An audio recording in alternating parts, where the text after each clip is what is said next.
வணக்கம். நாகை நிம்மி ஸ்விட்ச் கிச்சனில் இன்றைக்கி பண்ண போகிறது திடீர் போண்டா செய்ய போகிறோம். பாருங்கள் எவ்வளோ கிறிஸ்பியாக குட்டி குட்டி போண்டா. 6 o'clock ஆகுது.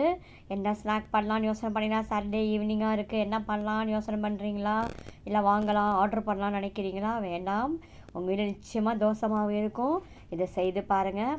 2 கரண்டி தான் தோசை மாவு. இது பாருங்கள், 2 கரண்டி தான் எடுத்திருக்கேன். இதில் நான் வெஜிடபிள்ஸ் கட் பண்ணி போட்டிருக்கேன். கொஞ்சம் சின்ன வெங்காயம், பச்சை மிளகாய், கறிவேப்பிலை, இஞ்சி, கேரட்டு, கோஸு. உங்கள் பெரிய வெங்காயம் சின்ன எது வேணாலும் போடலாம். இந்த மாவுக்கு எவ்வளவோ போடலாம், அவ்வளோதான். 1 ஸ்பூன் பச்சரிசி மாவு. பச்சரிசி மாவு இல்லைன்னா கடலை மாவும் சேர்க்கலாம், இல்லை கார்ன்ஃப்ளவர் மாவும் சேர்க்கலாம்.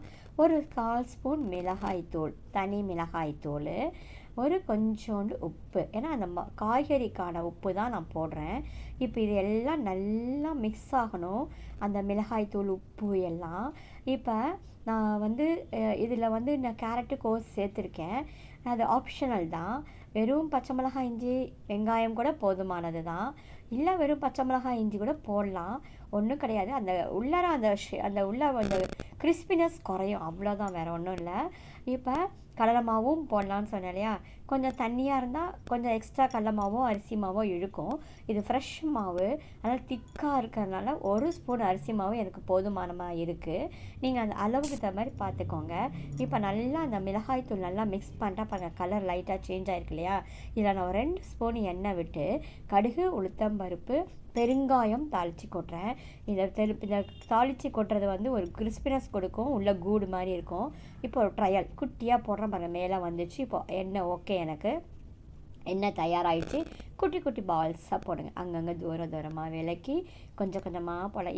இந்த கடாயில் கிட்ட நான் ஒரு 15 பால்ஸ் கூட போடலாம், குட்டி குட்டியாக 15 பால்ஸ் போடலாம். இது குட்டி கடாய், எங்கள் பாட்டியோட கடாய். 8 இயர்ஸ் மேலே ஆயிடுச்சு இந்த கடாய். ஸோ அவங்க ஞாபகமாக நான் வச்சுருக்கேன்.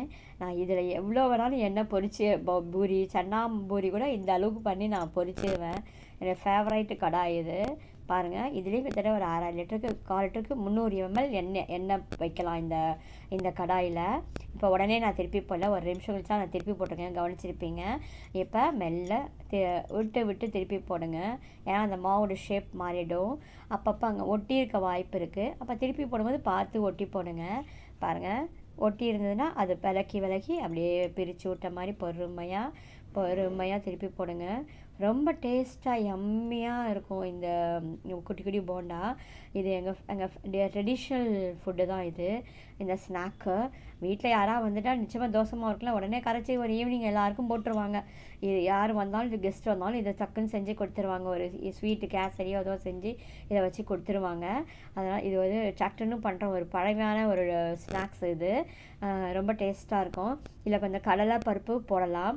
கடலைப்பருப்பும் போட இன்னும் கொஞ்சம் கிறிஸ்பியாக இருக்கும், அதுவும் டேஸ்ட்டாக இருக்கும். கடலை பருப்பும் அதுவும் நல்லா தான் இருக்கும். புளிச்ச மாவு இருந்தாலும் பண்ணலாம். இது ஃப்ரெஷ்ஷு புளிப்பான மாவு இருந்ததுன்னா என்ன ஆகும்னா, கொஞ்சம் சுகர் சேர்த்துக்கோங்க. கொஞ்சம் மிளகாய்த்தூள் அதிகமாக போட்டுக்கலாம். கொஞ்சம் காய் அதிகமாக போட்டாலும் அந்த புளிப்பு தன்மை குறைஞ்சி போயிடும், அவ்வளோதான்.